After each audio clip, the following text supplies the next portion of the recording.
অতিরিক্ত ঝামেলা ছাড়াই খুব সহজে বাড়িতে আদার গুঁড়ো তৈরি করে নেওয়া যায়।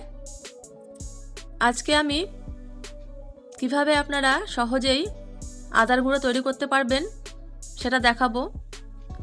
নমস্কার বন্ধুরা, আমি শিল্পী মল্লিক, হ্যাপি মাইন্ড কিচেনে আপনাদের সবাইকে স্বাগতম।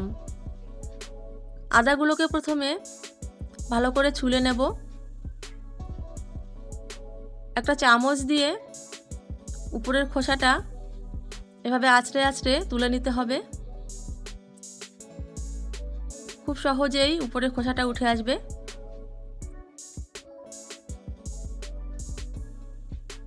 এভাবে সবগুলো আদা ছুলে ভালো করে ধুয়ে একটা ঝুড়িতে রেখে জল ঝরিয়ে নিয়েছি। তারপর একটা থালায় রেখে পাখার হাওয়ায় শুকিয়ে নিয়েছি। এখানে আমি 1 কিলো আদা নিয়েছি। বন্ধুরা, আপনারা যারা এখনও এই চ্যানেলটি সাবস্ক্রাইব করেননি, প্লিজ সাবস্ক্রাইব করে দেবেন। গ্রেটারের যে সরু অংশটা আছে সেটা দিয়ে এই আদাগুলোকে ঘষে নিতে হবে।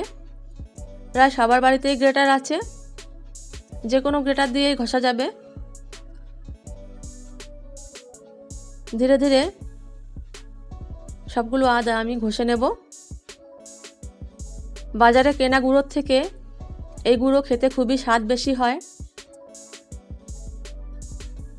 আদার দাম যখন কম থাকে, গুঁড়ো বানিয়ে সারা বছরের জন্যই সংরক্ষণ করে রাখা যায়।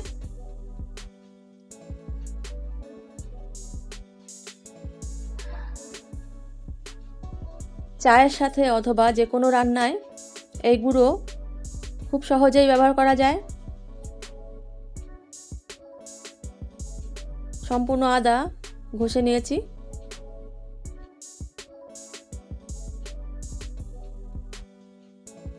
এবার 2-3টা থালার মধ্যে এভাবে আদাগুলো ছড়িয়ে দেব।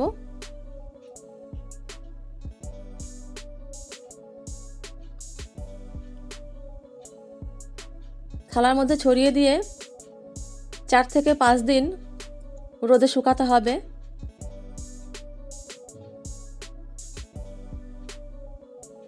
পাঁচ দিন শুকালেই আদাগুলো শুকিয়ে যায় প্রায়। রোদটা যদি ভালো হয় 5 দিনেই হয়ে যাবে।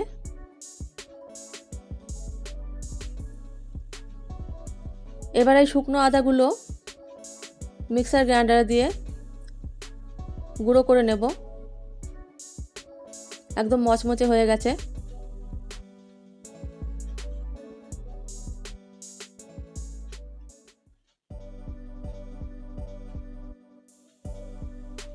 মিক্সার গ্রাইন্ডার দিয়ে গুঁড়ো করে আপনারা চাইলে ওটাকে চেলেও নিতে পারেন, কিন্তু না চাললেও হবে।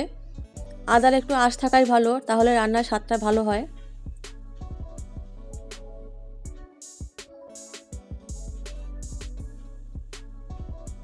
তৈরি হয়ে গেল গুঁড়ো।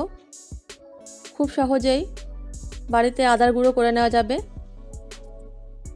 এটাকে এবার যে কোনো কৌটার মধ্যে ভরে স্টোর করে রাখা যাবে।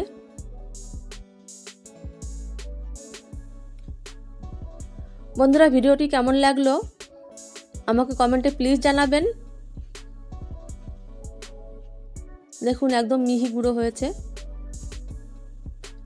এই আদার স্বাদ কোনো পরিবর্তন হবে না। বাজারের কেনা গুঁড়োর থেকে অনেক বেশি স্বাস্থ্যকর এই গুঁড়ো।